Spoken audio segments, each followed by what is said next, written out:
All right. And I am going to this week begin the dismal topic.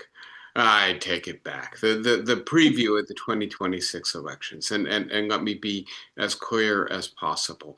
I think there's a good chance that the elections of 2026 are going to go off without too many hitches, that they're going to be a clear and decisive referendum on the direction the country has been moving in for the last year and a half, and that it will be a strong repudiation of that direction, and that the result will be that we will have a Congress, especially in the House of Representatives, perhaps, although I think it's still a long shot, though the moving right unpopularity the of unpopularity that the president is in right now just doesn't seem to have any bottom.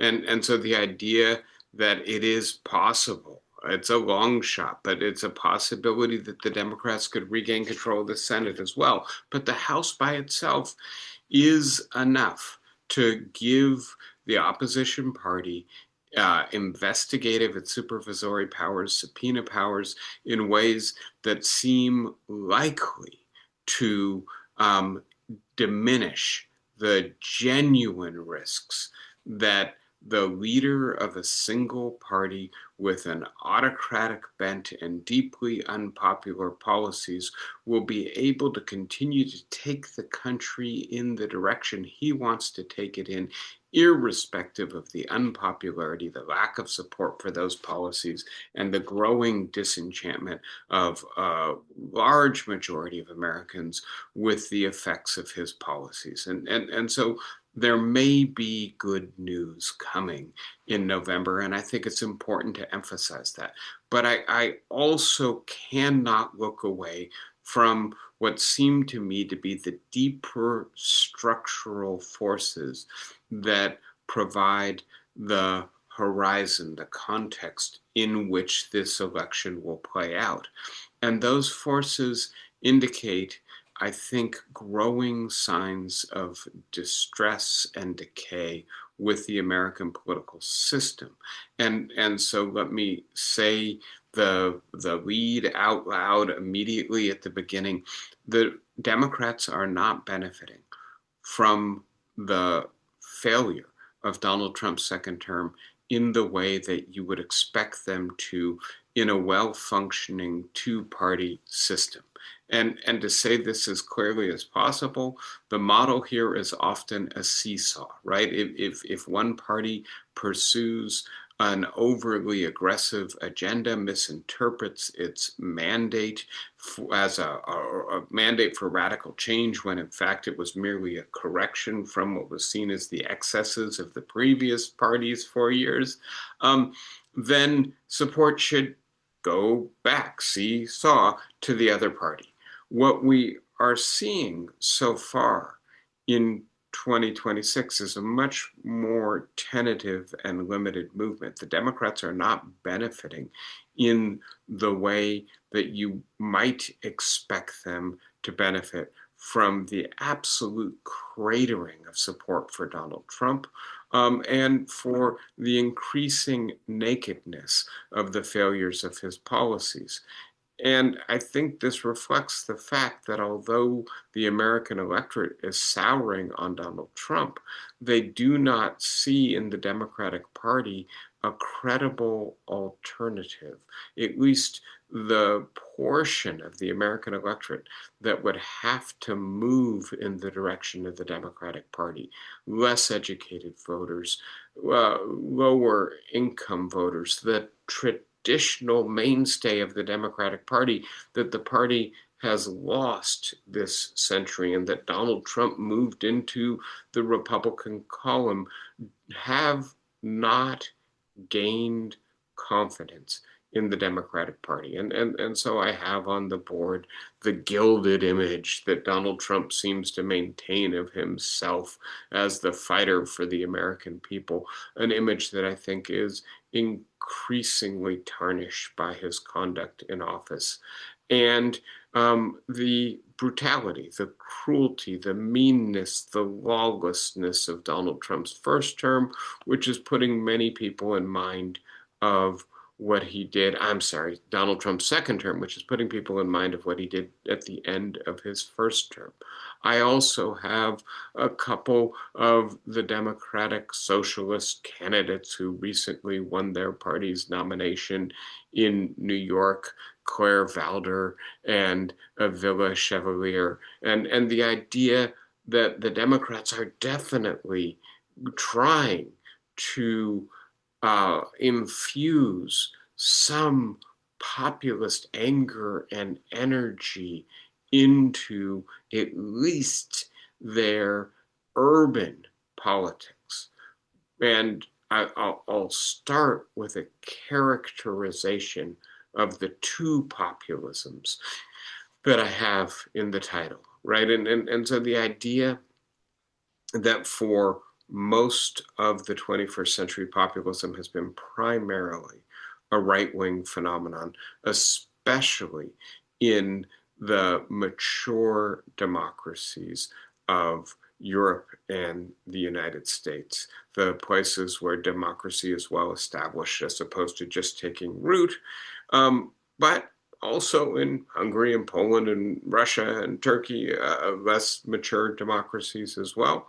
But that with the likes of Valdez and Chevalier, of Zoran Mamdani in New York City, of the newly nominated candidate for the Democratic Party in Los Angeles, we're beginning to see a rise, at least in our big urban cities, of left-wing populism as well.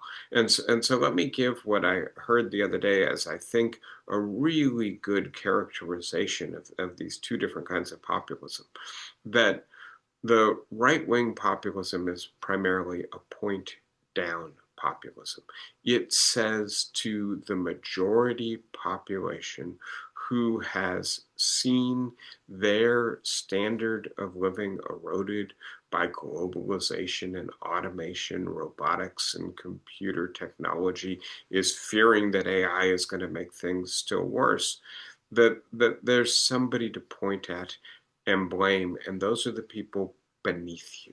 That if we can just put the immigrants back in their place, preferably out of the country, if we can abolish all of this DEI and affirmative action nonsense that has allowed the racial minorities in your society to leapfrog you in the line to opportunity, if we can put women back in their place so they stop out competing you for jobs, then the opportunities that you had a generation ago, 2 generations ago, not entirely clear we view that past entirely accurately, but we romanticize it and we can bring it back by pointing at the people below you, putting them back in their place and elevating you above them. That is the right-wing populist strategy. The left-wing populist strategy that is becoming increasingly popular among educated urban voters in the blue cities is to point up, is to point at the billionaires, the corporations, the hyper wealthy, the unfairness of the upper out economy that concentrates so much wealth in the hands of so few rather than taxing it, redistributing it, using the proceeds to fund programs that create more affordable housing, better access to public transportation, better access to healthcare, and the idea that the one big beautiful bill is kicking millions of Americans off of food stamps, out of Medicaid and the Affordable Care Act. That this is perhaps an environment in which the left wing point up populists who blame not the immigrants and the growing diversity of our society or the further opportunities that have been created for women in the last couple generations, but instead say, look, the real problem here, we know what it is. It's Elon Musk, right? And that's why he contributed $400 million to the previous election, rough estimate, because it's hard to actually do the math. A lot of it is hidden. That's why he's contributing $100 million to this election. He does not want to be taxed. He does not want to have to share his wealth. And by the way, depending on the day, he has between half a trillion and $1 trillion. What in the world does he need all that money for? Why can't the wealthy of the United States, the elite, and here the gilded image of Donald Trump, I think, cuts both ways. He is himself a billionaire who is profiting from being in the presidency to the tune of multiple $1 billion. Why are they so adverse to sharing their wealth? What do they need it all for? Aren't they locked into a stupid status competition that perhaps befits their inflated egos, but does not benefit the American people? And so the idea that I think the Democrats are beginning to hit upon a strategy that may have some legs, some energy behind it, that is an anti-institutionalist strategy, that is where the energy of the electorate is as well. And that says, and I'll describe briefly what I think the most persuasive version of this is. The reason you're struggling with a sustained affordability crisis, the reason you feel that prosperity is a vanishing ideal in this country and that it's being replaced by precarity, sustained precariousness for the bottom 50% of our society who have to choose between, because they cannot simultaneously afford paying their medical bills and paying their rent and eating 3 meals a day, right? The reason is because of the corrupt elite who are hoarding the opportunities and the wealth for themselves. And the corruption of Donald Trump and the interests he serves are increasingly on plain view to more and more Americans. He is in this for himself. He is in it for his cronies. He has put the country into a disastrous war at the behest of the petroleum industry. That is a way of, I think, campaigning against right-wing populism that has some prospects for success. But it is also, and I need to say this immediately, not a fully credible agenda if the Democrats cannot credibly offer an alternative that would not just point up, blame the billionaires, but indicate a strategy for better distribution of wealth and opportunity, restoring the sense of fairness to our institutions and our economy. And I'm not sure that I see that in the Democrats. As a matter of fact, I'm quite clear that despite the energy behind a candidate and an administration like Zoran Mamdani in New York City, and he is trying some interesting things. He's trying to put grocery stores with subsidized produce and meat in food deserts in New York City. It would be wonderful if it works out. He's trying to create dedicated bus lanes so that the buses actually work for the working people of the city. There are some things that can be done at the municipal level, but what can be done at the national level? And is our political system capable of producing transformative legislation and policy in the 21st century? If you don't believe that, right, then you just don't trust the system and the politicians who are trying to tell you that there's a better way to do this. And so I think we're more likely to get fracturing coalitions on both parties. The voters that pushed Donald Trump to victory, right? The white working class men, but also the Latino and African American working class men who voted for Donald Trump are peeling away from his coalition. And so there's fracturing, and we're beginning to see a contest for the post-Trump MAGA movement, and that is likely to produce fracture as well.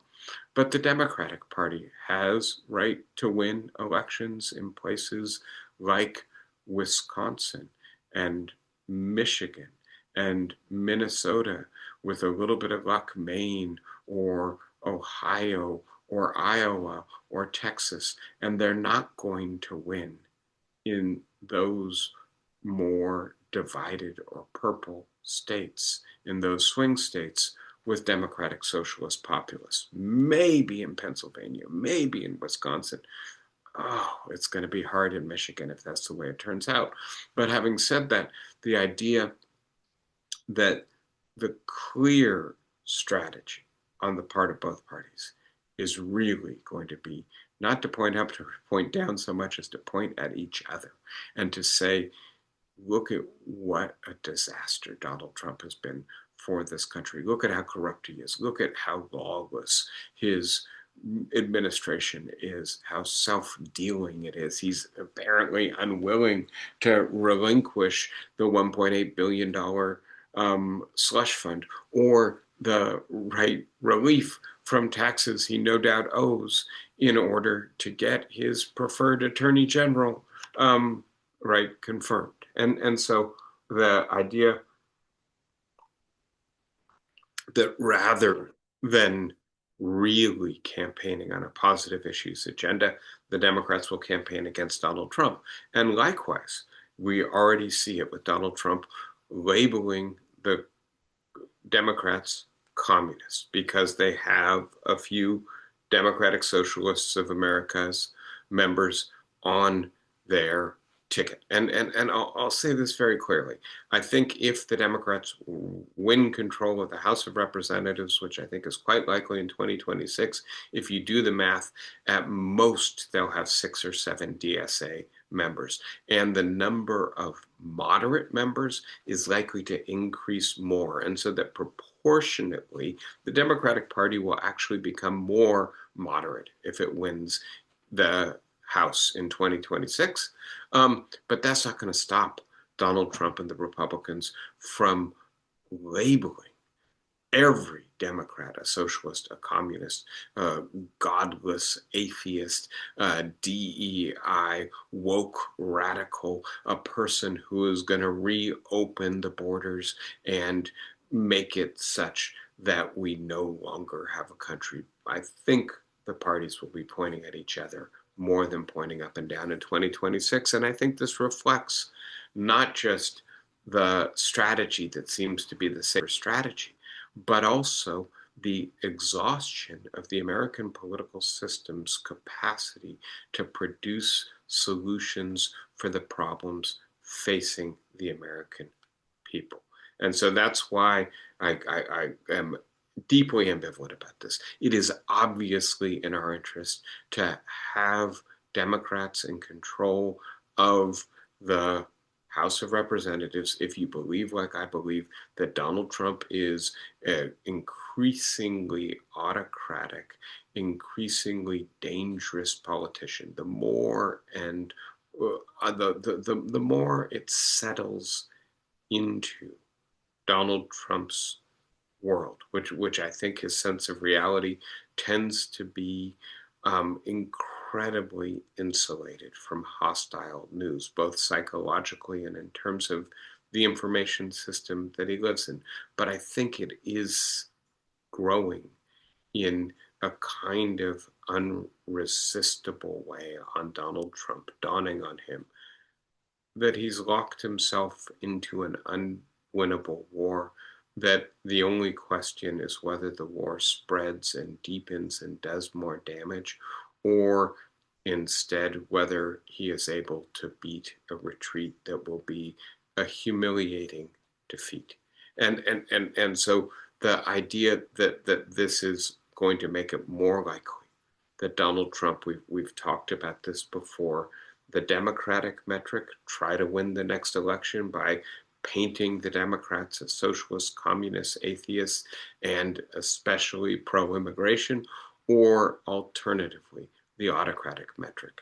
Try to use the power of the branch of government you control and the other branches to the degree that they're willing to go along with you because they're controlled by your party too, to prevent the American people from regaining control over part of the government, or to prevent the opposition party, but to prevent the people from using the opposition party to punish you for your unpopularity.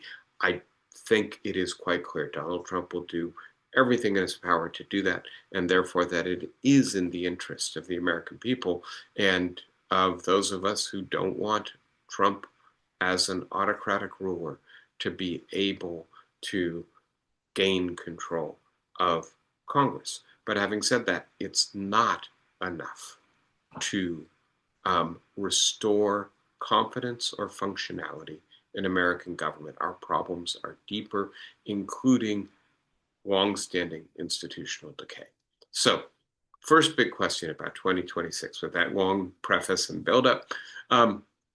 Will it be another affordability crisis election? And I want to suggest that every election since 2016, but maybe even further back than that, maybe really since 2012, have been affordability elections. And so the place to point, I think, is on the one hand to the economic crisis of 2007, 2008, and the millions of Americans who lost their homes or lost the value of their homes and hence their ability to be able to retire with security, the ability to be able to afford the goods associated with a middle class life in the United States in the late 20th century were deeply damaged. That aspiration to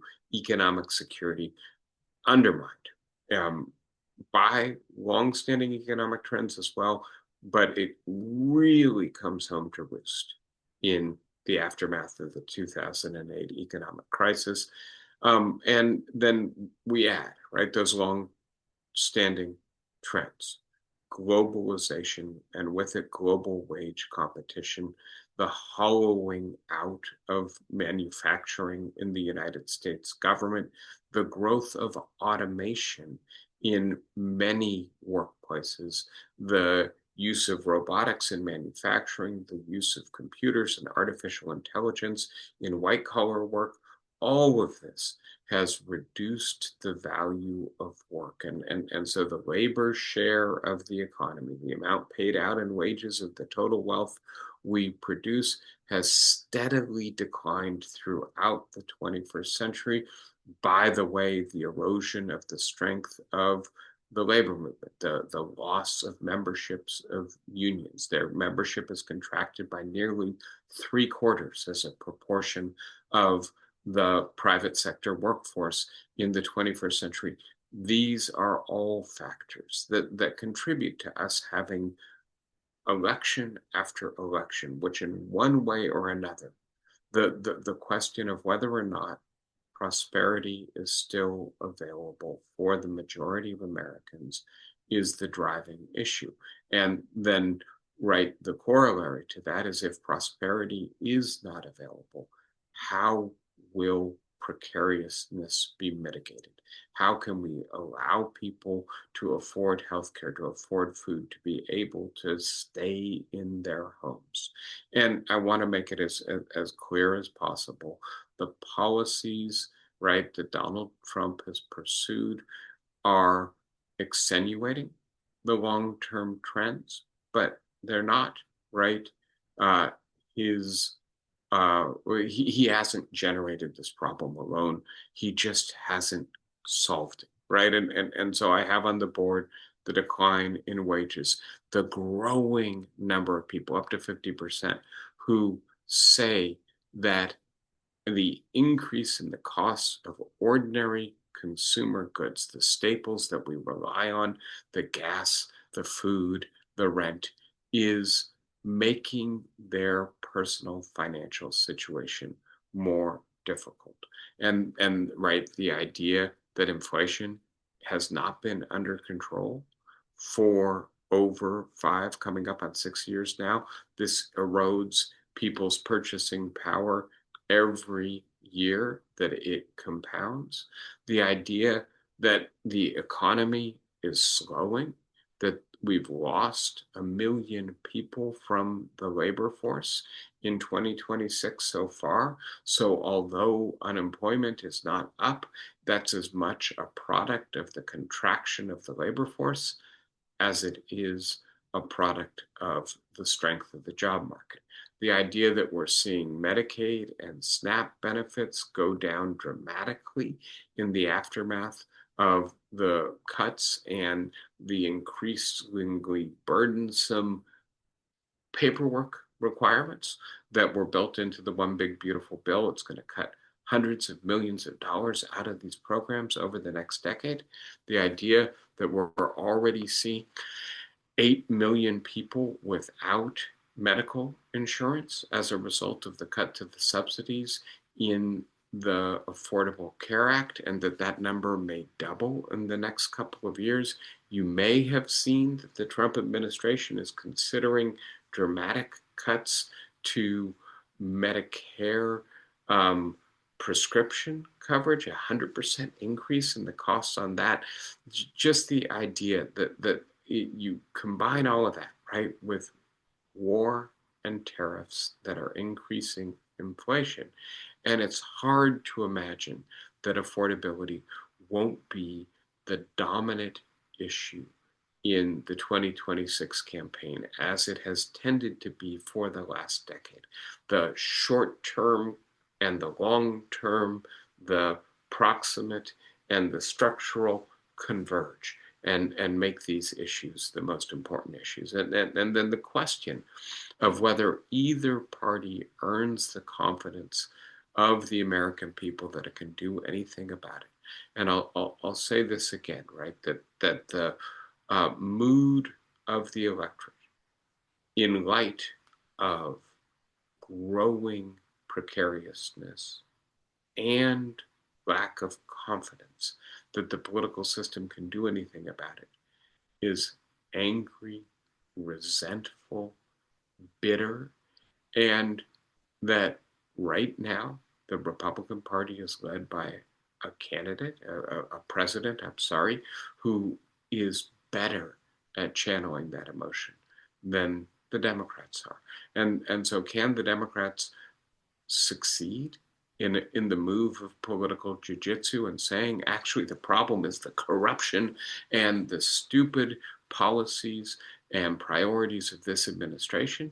That is what is causing the real pain in 2026, or not, right? And that is, right, I think the realistic way to frame this, the better way to frame this would be, can the Democrats actually succeed in convincing the electorate that they could do something to better their situation, not just to be able to blame the other side and shift the blame from your side? I'm not sure, frankly, that is credible in 2026. I'm certainly not seeing a unified policy agenda from the Democrats that seems to promise anything about this. So the idea that 2026 could also be a crisis election. And so let me talk about 3 kinds of crises that I think you cannot realistically eliminate with the approaching election. Will the Iran war widen, spin out of control, and drag the American and the world economy down with it? We see what the New York Times is calling a whipsaw war, right? It becomes intense it becomes much less intense. It grows in intensity. There's another lull, right? We sign a memorandum of understanding. We have a month worth of peace. And then, boy, we're back to the same intensity, actually greater intensity on the Iranian side. And Iran seems to have concluded that it is in its interest for this war to continue and for it to widen. That if they want to successfully deter the United States and Israel from future attacks, they need to make it so costly on them to have engaged in aggression this time that they will think twice before attacking again. That the leverage that Iran has gained by controlling the Strait of Hormuz and now increasingly threatening traffic in the Red Sea and even the Suez Canal as well, that is too valuable to relinquish. They would rather have war with that leverage than no war if it means relinquishing that leverage. And so I just worry, right? We saw Ukraine attack an Iranian ship. We've seen Iran attack an Egyptian port quite far from the theater as it has been, right, confined so far, that this war could spread, or that the economic catastrophe that this war could cause could actually explode between now and November. The second big question is the economy and the stock market sustained by unsustainable technology growth that may burst. And we talked about this last week. I'm not going to really emphasize too much about it again, but I found a diagram that I think helps us to see how large the bet on technology is. So these are major infrastructure investments in the history of the United States.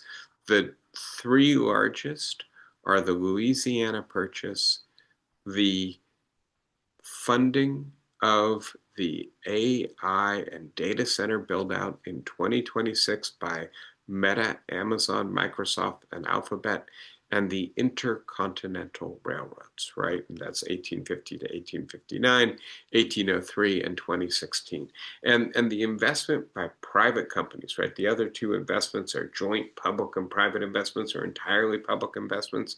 But the entirely private investment in 2026 is bigger than the Intercontinental Railroad project, right? And please note that the Louisiana Purchase increased the territory of the United States by 1/3. The railroads integrated the American economy into eventually a single continental economy.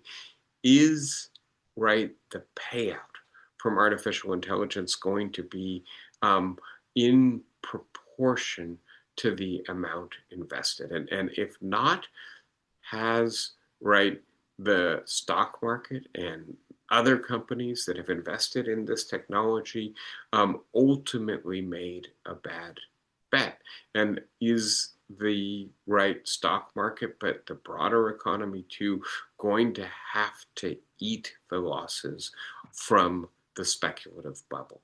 And the idea that one big hedge fund, you may have seen this, situational awareness, had a major correction, lost 70% of its value before being sold to another investor. That there's some signs that the market really is beginning to look skeptically at the AI bet. And then the third, right, possible crisis, again, we've talked about together before, a fiscal crisis. The US Treasury bond yield is now up higher. This is the 30-year bond yield than it was in 2007, 2008, in the immediate build up to the 2008 recession. And the idea that when the yield gets up this high, it's indicative of a lack of confidence in the government's ability to control inflation and to manage its own debt. And that, by the way, the new chairman of the Fed Reserve, Kevin Warsh, does not seem to be inspiring the confidence of the market. He had a press conference on Thursday, and as he was giving his press conference, right, the interest on the treasuries went up still further, right? That's as clear a sign as you can get that the market is not being calmed, but in fact being provoked by what the Fed Reserve is indicating it's going to do, or what the chairman is saying his approach is going to be. These are wild cards. And I just want you to remember one of my truisms about American politics, that a week is an eternity in an election cycle, and we are months away from the November elections. Anybody who's predicting with confidence how they're going to turn out has a much better crystal ball than I've been able to find on Amazon. I don't think we should be predicting with confidence.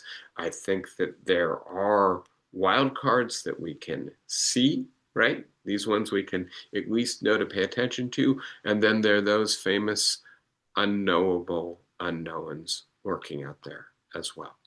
So with that in mind, let me pivot to the policy stuff.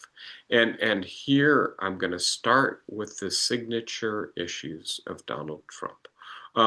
And so this is a little bit old, but this is a good survey when Donald Trump is in the middle of, or at the tail end of, the the deportation surge in Minneapolis. How many Americans approve somewhat, or disapprove strongly of the president's immigration policy? And we can see it's basically 2-1 almost disapproving. Well, it's a 60-40 disapproval of the policy. And it is, right, a movement down, down, down in strong approval, up, up, up in disapproval. And I think part of what has been revealed, the president promised to deport 20 million Americans. Well, I'm sorry, 20 million immigrants. There are only 11 million undocumented immigrants in the United States. And so the first question is, who else gets deported? Well, he can de-document, he can take away the legal authority to be here of people with temporary protected status. That still only gets you another million. Clearly, there was an exaggeration of the problem and an exaggeration of the efficacy of the solution. But second of all, the president promised, right, that he would deport bad hombres, criminals. And by the way, as we saw last week, 70% of the people in detention centers have no criminal record. The majority, more than 2-1 of the people who are being caught up in detention and deportation, are not guilty of any crime other than coming to this country. And by the way, our economy needs them, our society needs them, they play valuable work for us. And I think more and more Americans are beginning to see, wait a sec, when you deport these people, the housing that we need constructed is not being built as quickly. The food that we rely on is more expensive. The medical care and services that we need in times of distress are not being as efficiently provided. And the people who are left to provide it are harried because they're doing the work that used to be done by 2 people all by themselves. And by the way, our children's friends, the people we go to church with, are being removed from our society, and very often being removed in violent and cruel ways and put in dangerous centers. This is not what we voted for, right? And so perhaps the most important issue for Donald Trump may have become a liability. Don't get me wrong. I think he is going to double down on deportation in the buildup to the 2026 election, but I'm just not sure it's a winner for Donald Trump any longer. 6 in 10 Americans disapprove of the tariffs. We have a new round of tariffs going into place. And I think most of us understand at this point that the manufacturing jobs have not come back. As a matter of fact, they have declined over the second term of Trump's presidency, and that all of us are paying more for consumer goods because, of course, tariffs are a tax on consumption. And so, right, again, the way in which, right, the unpopularity overall is swamping the popularity, right? We've got, again, almost a 60-40 divide, 6 in 10 Americans disapproving. The war in Iran, um, it's hard to imagine, frankly, a policy pursued by a president being more unpopular, right? Less than 20% of the American people support this war. The support among people who voted for Donald Trump is below 40%. This war is hugely unpopular. And again, it's a direct betrayal of the way in which Donald Trump ran for office. And so we then get a kind of synthetic view here. Most Americans say Trump's economic and military policies have worsened conditions and hurt the country.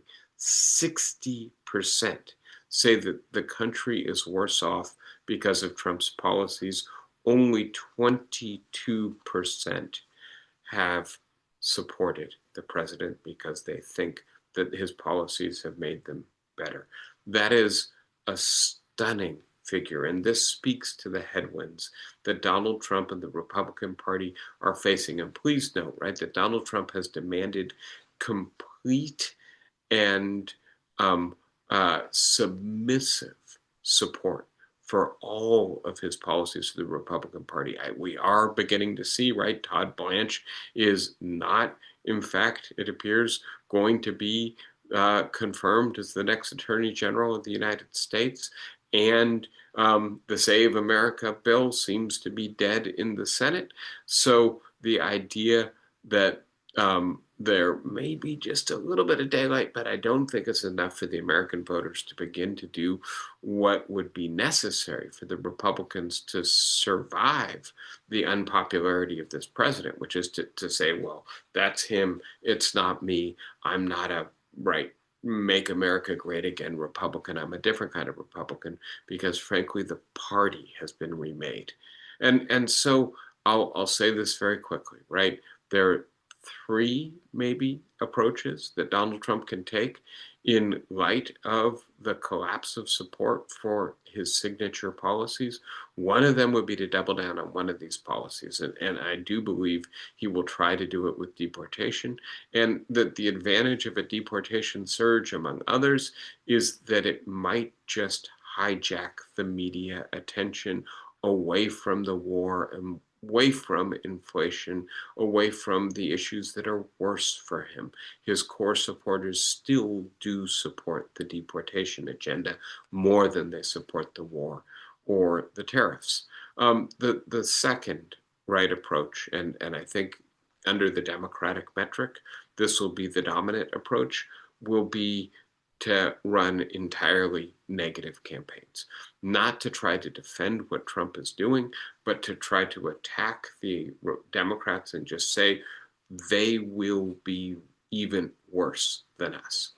The third approach is the autocratic metric to try to gerrymander so much that the voters can't punish the Republicans for these elections, and then to try to interfere in the elections themselves, to try to get it so that the post office won't deliver your ballots in blue states, etc. And so this is, I think, where we're going with this election from the Republican side. And ultimately, right, it reflects the just profoundly negative opinion that the American public has on Donald Trump. It is a growing question in the polling community. Is there no floor? Can Donald Trump not get any more unpopular at some point? But having said that, I also need you to notice that the deep disapproval for Donald Trump is not translating directly into strong approval for Democrats. This is a sizable advantage in the generic ballot. Who would you vote for? Never mind the candidates, just Democrat or Republican in the coming election. Well, about 6% more, say, Democrat than, say, Republican. That's not quite enough for a blue wave election. And by the way, with an incumbent president and the same party controlling Congress and that president this unpopular, many political scientists thought this would be 7, 8, 9% advantage, a true blue wave election. It's not happening. And so I do think we need to really ask ourselves, what is it about the Democratic Party that is keeping it from translating the deep unpopularity of their rival into support for their own party? I will be very brief on this. One of the things I think we can anticipate is a deportation surge. And in ways that I've tried to suggest to you, I don't think this will be popular. It will be economically damaging to our country. Migrants contribute $2 trillion to the American economy.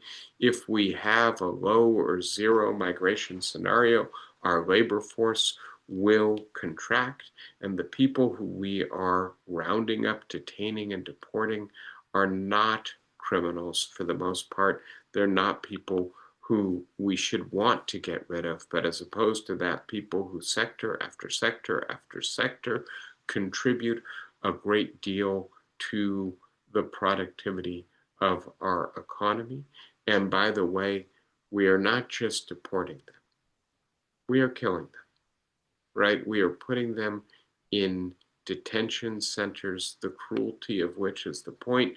But if you put people in derelict conditions, if you deprive them of access to their medicine, to adequate nutrition, to sanitary living conditions, if you crowd them into terrible cells, people will die.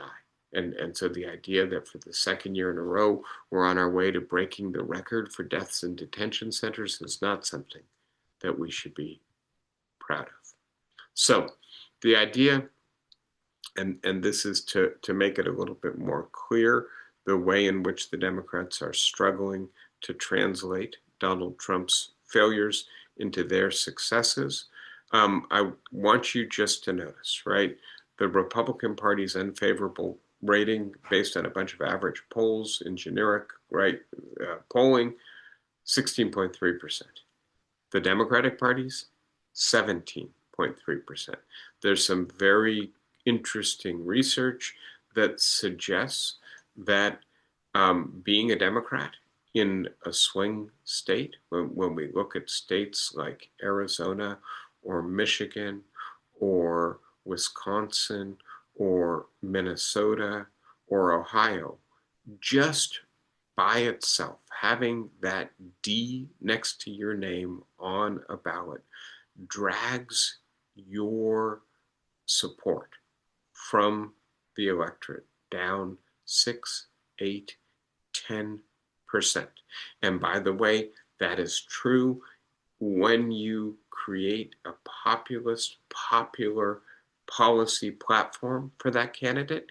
If you just remove the D and say they're not a Democrat, they're an independent, their support goes up 8% on average. The one state that is a swing state where this doesn't seem to be true is Pennsylvania, but I just think it's worthwhile noting that the Democratic brand has become a negative brand in many swing states, and that is because Donald Trump and the Democratic Party in tandem have made the Democrats appear to be the party of the liberal elite, of the wealthy, of the well-educated, of the people who care more about the environment and DEI issues and trans rights than they do about white working class or black and brown working class voters. And the idea that may not be fair, that may not be right, I don't think is the right refutation of the problem. The problem is that once this view is set in the minds of voters, you have to be able to refute it. And the idea that Barack Obama seemed to be ultimately a woke elite candidate, the way he governed, that he was followed by Hillary Clinton, and then not too long later by Kamala Harris, that the Democratic Party seems to keep nominating these people who don't look like us, who don't talk like us, and who don't have our interests at heart, has set in the minds of many voters. And it's going to take a lot of work to change their minds on this issue. And hence, right, as bad as Donald Trump's polling is on issues and overall approval rating is, we cannot assume that this is automatically going to counteract the weight, the drag that the Democratic brand has for Democratic candidates. And then I will add, right, that in 2026 and for quite a long time now, frankly, both of our political parties have been dysfunctional institutions. You've heard me talk before about Daniel Schlossman. I'll just refresh your memory quickly that the two books that I like by him, the second one is co-authored. The first one, Movements Anchor Parties.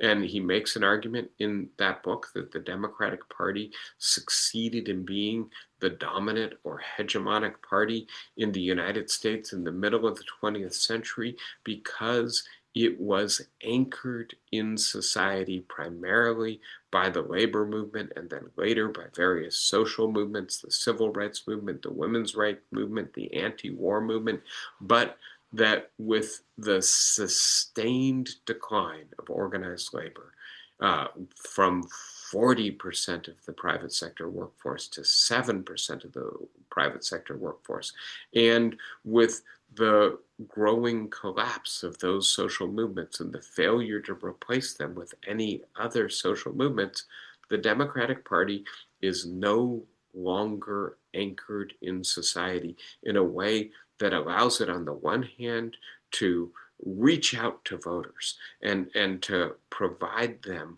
with a conduit for communicating with their elected officials, and in so doing, to connect them to the issues that matter to the average voters in their place, right? The place of the anchors in society. We now have donors and the fractured social media system and professional campaigners, and they are pushing Democratic candidates in a direction that doesn't just disconnect them, but alienates them from some of their core voters.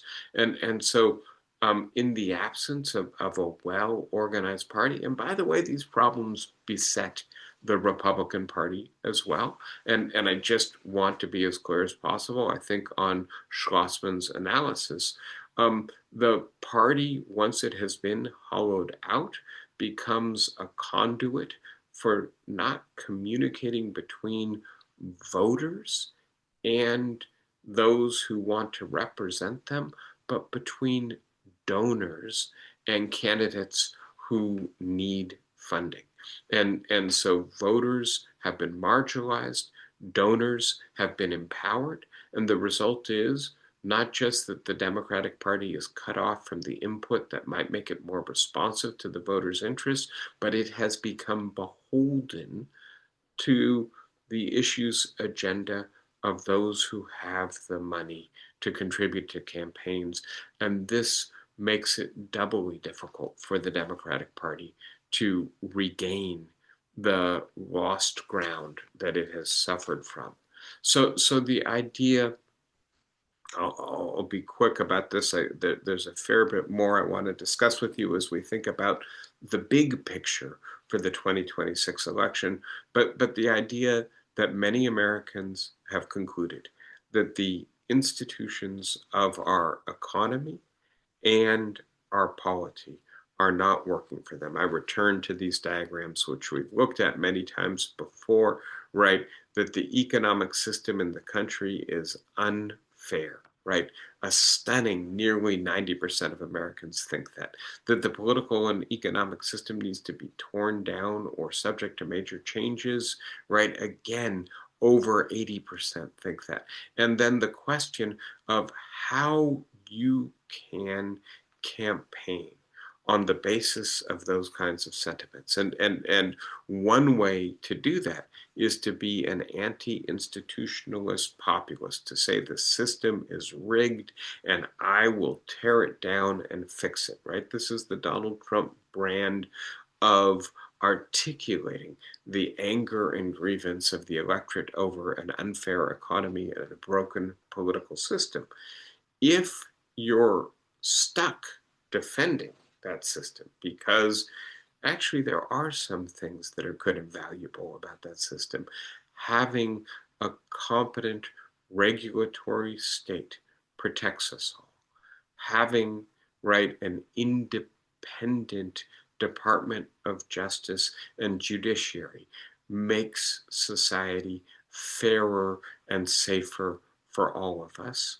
And so you end up on defending a system that does deliver some goods, but does not deliver enough to make most people feel that this system is worth supporting.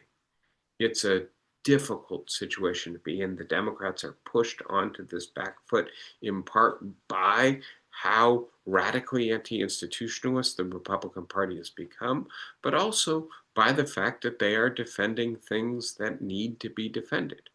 But unless they also have a credible agenda for fixing the stuff that needs to be fixed, unless they can also say, we understand your anger at the unfairness and the unresponsiveness of this economy and this government, then they are not going to succeed in inspiring their electorate to come together again as a coherent majority coalition. And so, right, the Democrats are starting to do this around the point up populism, pointing to the billionaires and saying, right, they're the problem, right? The unfairness comes from the corruption of this president, but from the corrupt oligarchic class he serves. But by itself, right, identifying the people to blame is not an agenda. You can't deport them, right? And by the way, if you can't pass taxes, if you can't pass wealth taxes, if you can't pass more redistributive corporate and income taxes, then you don't have a credible answer to these problems. Let me look at the time. Yeah, I think I should stop here. I know that this is not clarity and into the question of what we might be able to do to fix parties and to fix the political system, what kind of positive agenda might be available to the Democrats. I think, we can't expect it to be coming clearly in a midterm election from candidates who are just trying to win a seat in Congress. But among ourselves, we can have this conversation and we can begin to clarify for ourselves what we should want from a leader as we look forward to 2028. I think sustained institutional reform has to be the agenda of the Democratic Party going into the next presidential election. The question is, what are the prospects for that kind of reform? That's where we'll go soon. For today, let me open it up. Who wants to start us out? Who has a question, a thought, a comment? What did I leave off? I know I must have left some stuff out. Go ahead, please. Yes, Hannah, go. I will speak. It seems to me very clear no one votes against something. We all vote for something. And if the Democrats would accept everywhere, including in the progressive areas, a moderate agenda that is addressing the workers, the laborers, I think they have a chance. It is never going to work with the press that we have now if there is extreme progressive statements anywhere. They will use that in order to tear the Democrats down. So I agree with you in part. And then I also have to bring to bear some of the literature that I read that seems to say something else. And so I'll start with the idea that the one of the things political science seems to be showing using a bunch of polling and analysis is that we live in an era of negative partisanship. People do vote against. And they vote because they think Donald Trump is a threat to democracy or a threat to the rule of law or a threat of restoring racial hierarchy. And that gets them to the polls because they need to protect the values they care about. Or they vote against the Democrats because they think the Democrats are a bunch of DEI, woke, open border socialists, right? And so actually there is a fair bit of negative voting. Now, the question, right? What do you do with the primary Democratic electorate who, in the blue cities especially, want democratic socialists, right? And I think this is a way of saying the Democratic Party doesn't speak for us anymore, and we're not going to continue to subordinate our interests and our ideas to the demand for moderation of the National Party, that, by the way, is just a conduit for getting rich people candidates who don't really do anything, right? This is a rebellion. And it is a rebellion that I think is motivated by genuine concerns. And I didn't mention Israel today, but I think it's worthwhile noting, right, that many of the Democratic Socialists and many of the left progressives, we got a big primary coming up in Michigan, which will focus on this issue as well, are very critical of not just Israel for what it's done in Gaza and in the West Bank and in Lebanon, but of Joe Biden for having basically given the green light to Benjamin Netanyahu to pursue a war that has brought tremendous suffering on children and innocent civilians in Gaza. And so yes, there are polarizing issues, and I think that the young Democrats or the young liberals or the young progressives are unwilling to keep their powder dry in 2026. They think that the Democratic Party, the mainstream of the Democratic Party that's asking them to be moderate, is too corrupt, too discredited to listen to anymore. And I'm not saying you're wrong. I'm just saying it's very hard to say to that group of people, right? Well, just it's too important. You bury your conscience, bury your convictions, and support the candidates who you're not very excited about. And by the way, I'm not convinced that it's entirely a bad thing for the Democratic Party to have some left progressive populist energy in it. Our electorate is slowly but surely becoming younger, and the younger people are not convinced by the moderates anymore. Yeah, thank you, Hannah. Really interesting and important set of concerns. Anybody else with a thought or a comment for today?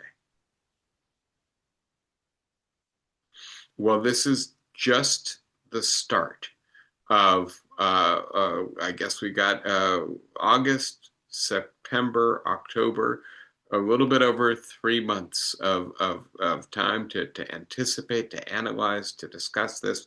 We will keep going in lectures and classes to come. Be well, have good weekends and good weeks, and I'll see everybody next Saturday. Take care. Yeah. Thank Thank you, you, guys. David. You bet. Take care. Bye, guys.